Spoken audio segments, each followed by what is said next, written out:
have to stay on your toes, you have to be thinking all the time. Your day is completely changed by the people you interact with. I would recommend this job to a young person. It's easier to relate with the young people since the age gap isn't that big and you've got a different perspective than the people who've been in the job for years and years. I'm seeing people and I can make a difference to them.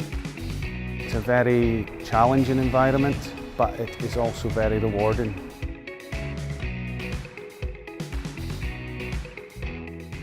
I actually went to college and did a 2-year residential course, and my placement was in a children's home. But I got married and had children. When my youngest was 13, I decided, right, I want to do something. And I thought I want to go back to residential. And from day one, I knew it was the job for me again.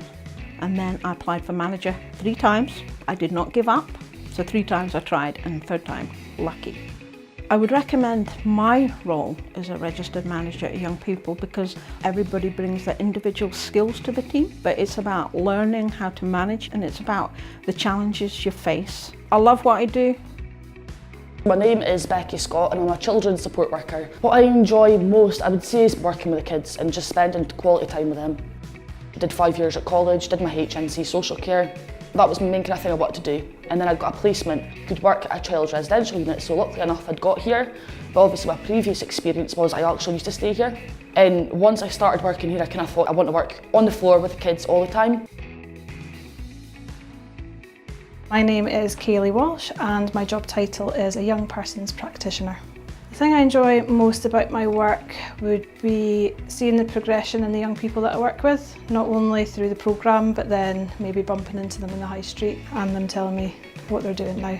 I'd recommend this job to a young person because it's never the same any week to week. You get to really know people and get invested in their lives and you get to see the change in them and help support them through challenges that maybe other people can't.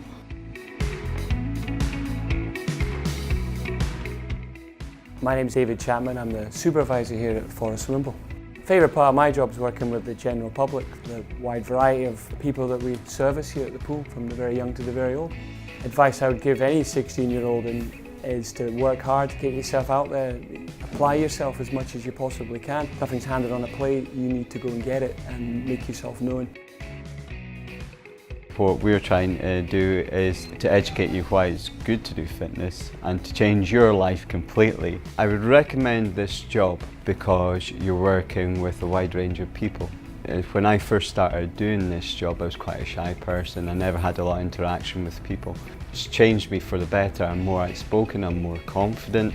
I really hated being in a crowd, especially talking to them. Now I have to stand up in front of people and I have to tell them what to do. And I've got the confidence to do that because I've been given the training by my employers. It's a journey.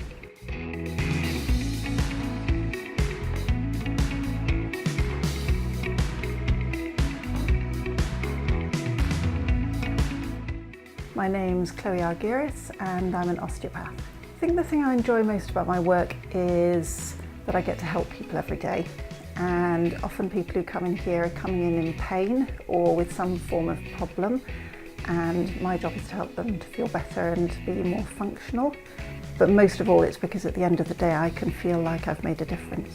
If I was to talk to myself at 16, I would say, remember that you've got plenty of time and to try and enjoy the learning rather than worry about the exams. When I left school, I studied engineering. I did an electrical and electronic engineering degree and I worked in the oil industry. Well, I'd really always wanted to do physiotherapy, but I'd been diverted through various events in my life that I never quite got there. So when I was 28, I went back to study and I did another degree in physiotherapy. Technically, there's always things to learn in physiotherapy. It's such a diverse career, there's so many options. It's a good mixture of science and art. So science-wise, you're gathering information, you're trying to be as scientific as possible. And then the art part is how you bring the person in and you engage them in the process.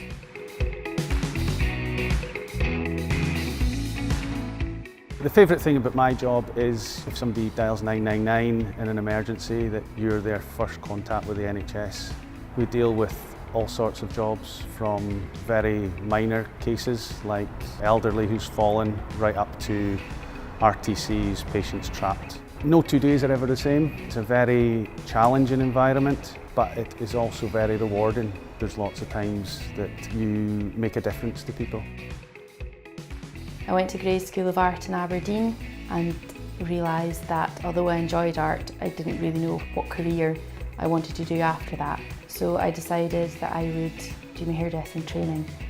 And when I was there, I was finding that lots of the clients were offloading all their problems onto me and looking for some sort of emotional support. And I realised that I should actually do something with that. So I then went to the University of Stirling and went to study mental health nursing.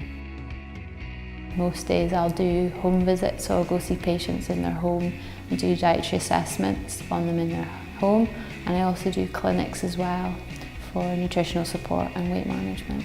I would say don't worry too much about not knowing what you want to do, because it's not the end of the world. Don't put too much pressure on yourself, but realise that things you can do now may be beneficial for you. So any courses or jobs that can improve your skills is only going to be of use to you in the future.